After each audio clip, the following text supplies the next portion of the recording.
In the name of the Father, and of the Son, and of the Holy Spirit. Amen. By the Sacred Heart of Jesus, and the Immaculate Heart of Mary, one with Luisa, the little daughter of the Divine Will, I enter into the holy divine will. Come, divine will, come beat in my every heartbeat. Come breathe in my every breath. Come pray, adore, and reign in me. In the name of everyone and everything, past, present, and future. In, with, through, and for Jesus, Mary, and Luisa. In, with, and for all, that all may be for the glory of God and the good of all souls, giving to God as if all lived in the most holy divine will, united with creation, redemption, and sanctification, praying as one in that one eternal act, for the kingdom to come, reign on earth. Fiat.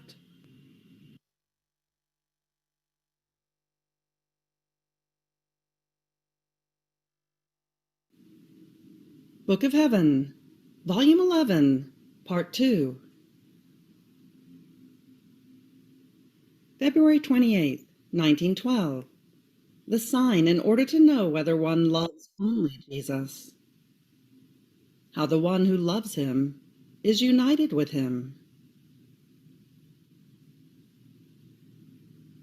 This morning, as my adorable Jesus came, I said to him, "Oh, my heart, my life, and my all, how can one know whether one loves you only, or others also? My daughter, if the soul is completely filled with me up to the brim, to the point of overflowing outside, that is, if she thinks of, searches for, speaks about, and loves nothing but me, it seems that everything else does not exist for her. Rather, it bores, it bothers her. At the most, she gives the scraps and the last place to that which is not God, as if it were her last thought, word, or act, for a necessary thing of the natural life. This is nothing but giving the scraps to one's nature. This is what saints do. I did it too, with myself and with the apostles, giving some dispositions on where to spend the night or what to eat. Giving this to one's nature does no harm, either to love or to true sanctity, and it is a sign that the creature loves me only. But if the soul alternates among various things, now she thinks of me, now of something else, now she speaks about me, and then she speaks at length about something else, and so with the rest, it is a sign that she does not love me only, and I am not content with it. Then, if only her last thought, her last word, her last act is for me, it is a sign that she does not love me. And if she gives me anything at all, she gives me nothing but scraps. Yet, this is what most creatures do. Ah, my daughter, those who love me are united with me, like the branches are united to the trunk of the tree. Can there ever be separation, oblivion, or different nourishment between the branches and the trunk? One is their life, one the purpose. The fruits are the same. Even more, the trunk is the life of the branches, and the branches are the glory of the trunk. They are all the same thing. This is how the souls who love me are with me. March 3rd, 1912. The temperament of Jesus is formed by his will, and the soul who does the divine will takes part in all the qualities of his temperament. Continuing in my usual state, my adorable Jesus came and told me, "My daughter, the one who does my will loses her temperament and acquires mine. And since in my temperament there are many melodies that form the paradise of the blessed, such that music is my sweet temperament, music the goodness, music the sanctity, music the beauty, the power, the wisdom, the immensity, and so with all the rest of my being. The soul taking part in all the qualities of my temperament receives within herself all the varieties of these melodies. As she goes along, doing even the littlest actions, she makes a melody for me. And as I hear it, I immediately recognize that it is music that the soul has taken from my will, that is, from my temperament. And I run to listen to it. And I like it so much that I am amused and cheered of all the wrongs that the other creatures do to me. My daughter, what shall happen when these melodies shall pass into heaven? I shall put the soul in front of me. I shall play my music, and she shall play her own. We shall dart through each other. The sound of one shall be the echo of the sound of the other. The harmonies shall mix together. In clear notes it shall be known to all the blessed that this soul is nothing other than the fruit of my will, the portent of my will, and all heaven shall enjoy one more paradise. These are the souls to whom I keep repeating, had I not created the heavens, for you alone I would create them. In them I lay the heaven of my will, and I make of them the true images of myself. And within these heavens I keep wandering about, amusing myself and playing with them. To these heavens I repeat, had I not left myself in the sacrament, for you alone I would have done it. In fact, they are my true hosts, and just as I could not live without a will, in the same way I cannot live without these heavens of my will. Rather, they are not only my true hosts, but my Calvary, and my very life. These heavens of my will are more dear to me and more privileged than the tabernacles and the very consecrated hosts, because in the host my life ends as the species is consumed, while in these heavens of my will my life never ends. Even more, they serve as my hosts on earth, and shall be eternal hosts in heaven. To these heavens of my will I add, had I not incarnated myself in the womb of my mother, for these souls alone I would have incarnated myself, and for them I would have suffered my passion, because in them I find the true fruit of my incarnation and passion. March 8th, 1912. The state of victim of Jesus during his hidden life. What being a victim means. This morning, Father G. offered himself as victim to our Lord, And I was praying, offering him, that he would accept him. And then my always lovable Jesus told me, "My daughter, I accept him wholeheartedly. Tell him that his life shall no longer be his, but mine, and that I chose him as victim of my hidden life." My hidden life was victim for the whole interior life of man. So it satisfied for the bad thoughts, desires, tendencies, and affections. Everything that man does externally is nothing other than the outpouring of his interior. If so much evil shows on the outside, what must the interior be like? And therefore, the redoing of the interior of man cost me very much.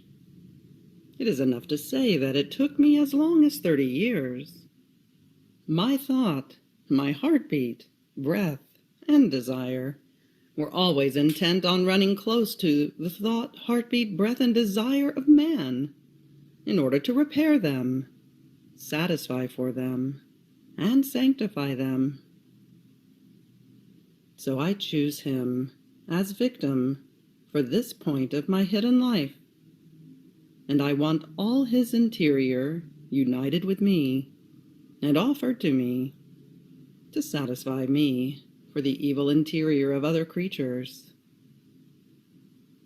I choose him for this on purpose, because being a priest, he knows better than others the interior of souls, the rot and the slime that is in them. From this he can better know how much my state of victim cost me, a state in which I want him to take part, and not only him, but also others whom he shall approach. My daughter, tell him that I am giving him a great grace by accepting him as victim, because becoming a victim is nothing other than a second baptism, or rather more than baptism, because it is about rising again in my very life. And since the victim must live with me and of me, it is necessary for me to wash him of every stain, giving him a new baptism and strengthening him in grace, to be able to admit him to live with me. Therefore, from now on, in anything he does, he shall no longer say that it is his own, but that it is mine. So whether he prays, speaks, or works, he shall say that these are my things. After this, Jesus seemed to be looking around, and I, "What are you looking at, O Jesus? Aren't we alone?" And he said, "No, there are people. I draw them around you to have them closer to me." And I, "Do you love them?" And he, "Yes, but I would like them to be more at ease, more trusting, more brave, and more intimate with me, with no thought about themselves. They must know that victims are no longer the masters of themselves, otherwise they would annul the state of victim."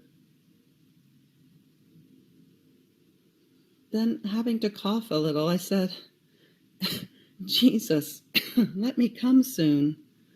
Let me die of consumption. Hurry, hurry, let me come. Take me with you." And Jesus, "Don't make me see you are discontent, otherwise I suffer. Yes, you shall die of consumption. Just a little longer.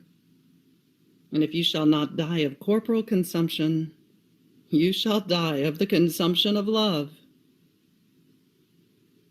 Oh, please, do not go out of my will, for my will shall be your paradise, or better still, the paradise of my will.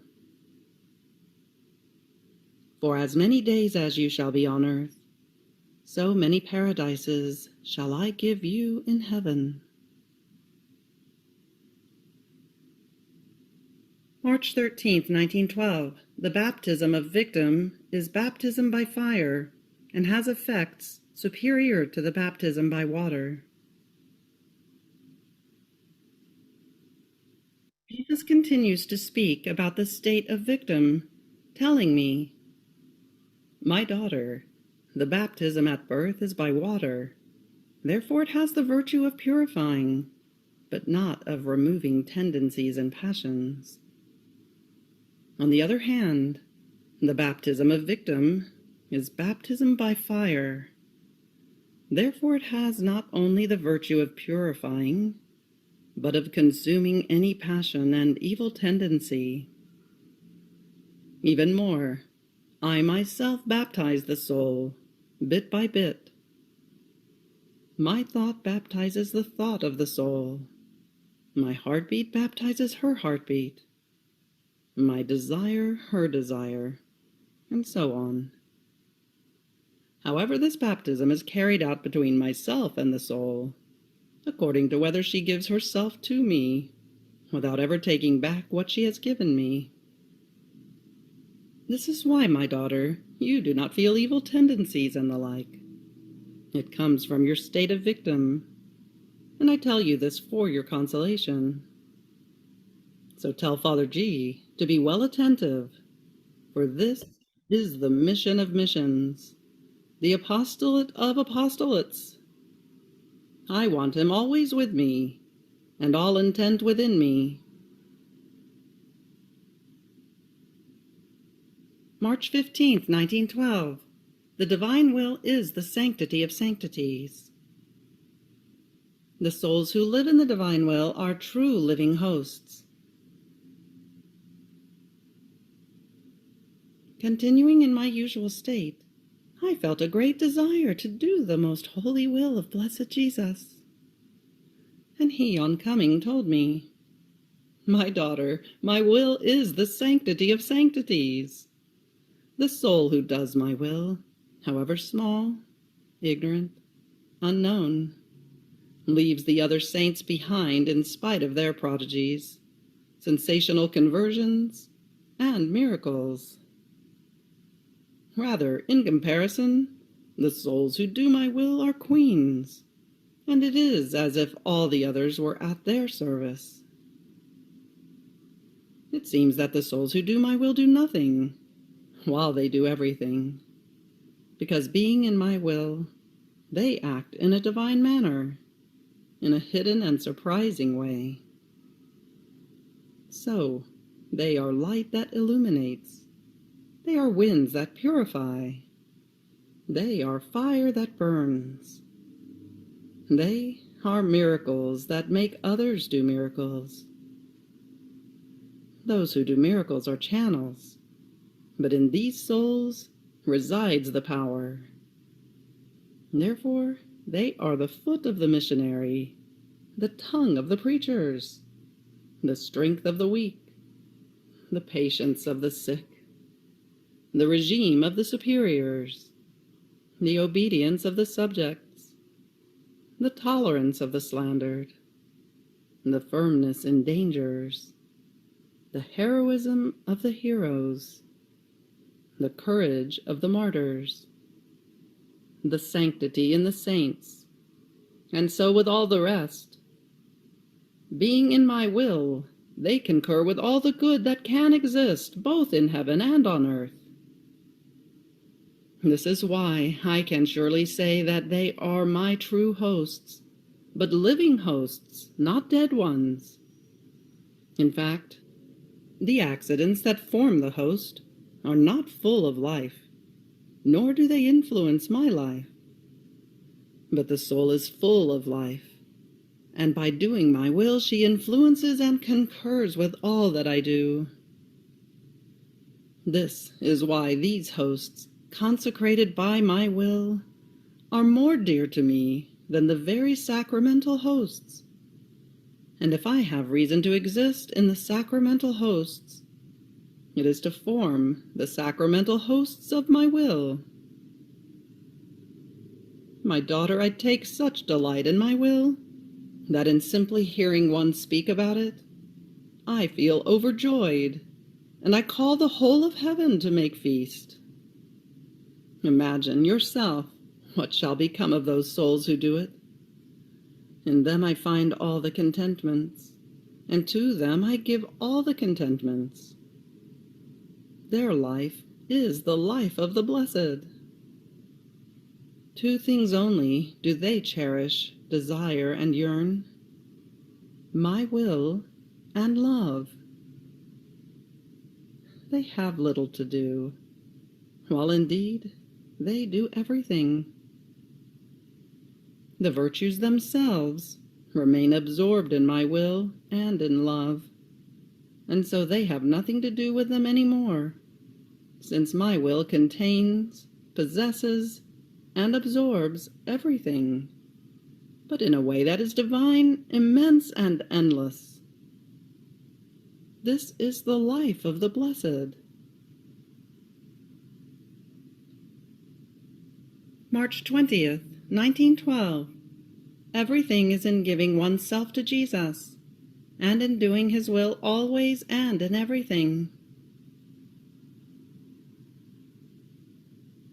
Finding myself in my usual state, my always lovable Jesus made Himself seen all sorrowful, and said to me, "My daughter, they do not want to understand that everything is in giving oneself completely to me, and in doing my will always, and in everything.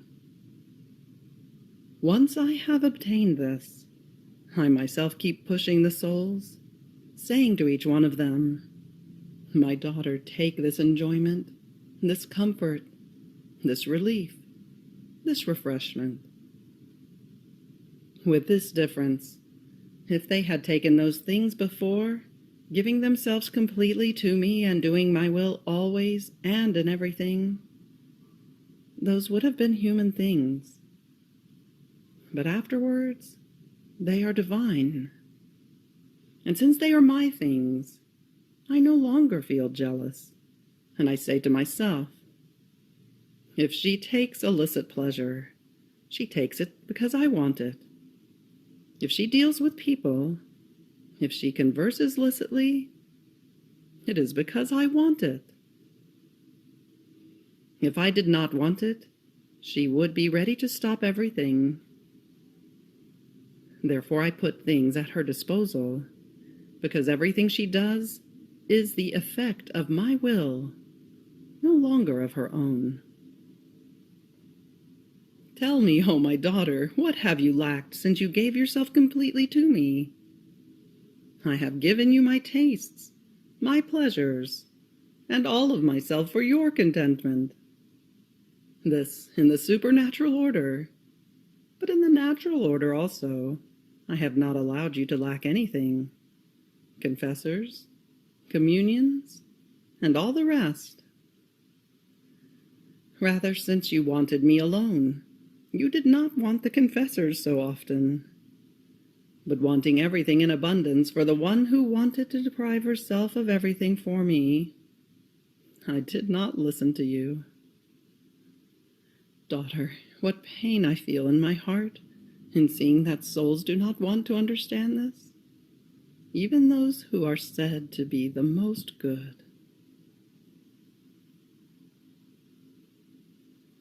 April 4th, 1912. The divine will must be the center of everything.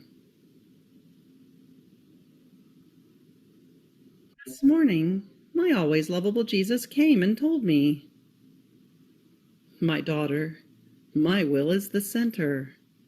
The other virtues are the circumference." Imagine a wheel in whose middle all the rays are centered. What would happen if one of these rays wanted to detach itself from the center? First, that ray would make a bad impression. Second, it would remain inoperative, because no longer being attached to the center, it would no longer receive life and would be dead. And the wheel, in moving, would get rid of it. Such is my will for the soul. My will is the center. All the things that are not done in my will, and only to fulfill my volition, be they even holy things, virtues, or good works, are like the rays detached from the center of the wheel. They are works and virtues without life. They could never please me. Rather, I do everything to get rid of them and to punish them. April 10th, 1912. Trusting souls are the outpouring and the amusement of the love of Jesus. Continuing in my usual state, Blessed Jesus came for just a little and told me, "My daughter, the souls who shall shine the most, like bright gems in the crown of my mercy, are the souls who have more trust, because the more trust they have, the more they give space for the attributes of my mercy to pour into them any grace they want. On the other hand, the soul who does not have true trust herself closes the graces within me, remaining always poor and unequipped, while my love remains constrained within me, and I suffer very much. And in order not to suffer so much, and to be able to pour out my love more freely, I deal more with those souls who trust than with the others. With these, I can pour out my love. I can play. I can cause loving contrasts, since there is no worry that they might take offense or become fearful. On the contrary, they become more brave and take everything in order to love me more. Therefore, trusting souls are the outpouring and the amusement of my love, the ones who receive more graces, and the richest. April 20th, 1912. How nature tends toward happiness, human tastes, and divine tastes. Continuing in my usual state, Blessed Jesus came for just a little and told me, "My daughter, nature tends toward happiness with an irresistible force, but with reason, because it was made to be happy, and of a divine and eternal happiness. But to their own great harm, some get attached to one taste, some to two, some to three, and others to four, and the rest of their nature remains either empty and without taste, or embittered, annoyed, and nauseated. In fact, human tastes, even holy tastes, are mixed with a little bit of human, and do not have the strength to absorb the whole of one's nature and to overwhelm it completely in the taste. More so, since I keep embittering these tastes, so as to be able to give the creature all my tastes, that being innumerable, have the strength to absorb the whole of her nature in the taste. Can anyone give greater love than this? That in order to give the greatest, I take away the little, and in order to give the all, I take away the nothing. Yet this operating of mine is taken badly by creatures." April 23rd, 1912. How in all things Jesus proves his love for the creature.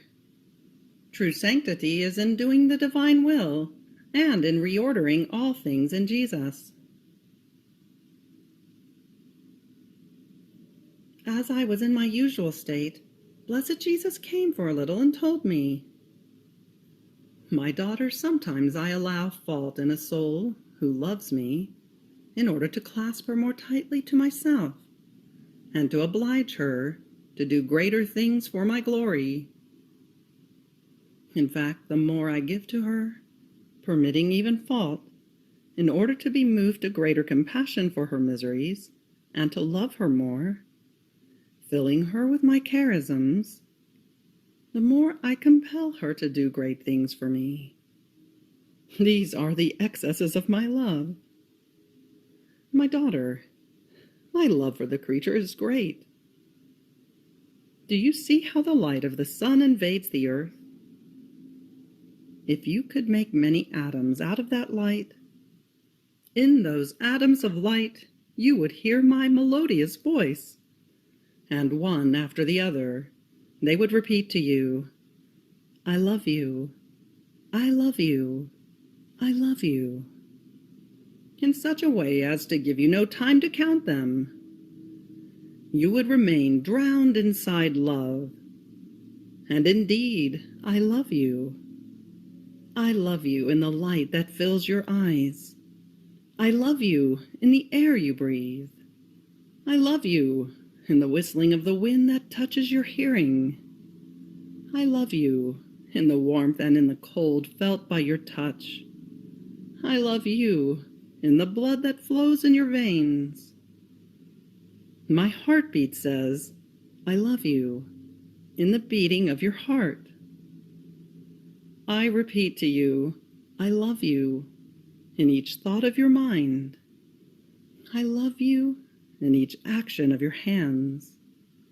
I love you in each step of your feet. I love you in each word, because nothing happens inside or outside of you without the concurrence of an act of my love toward you. So one I love you of mine does not wait for another. And your I love yous? How many are for me? I remained confused. I felt deafened inside and out.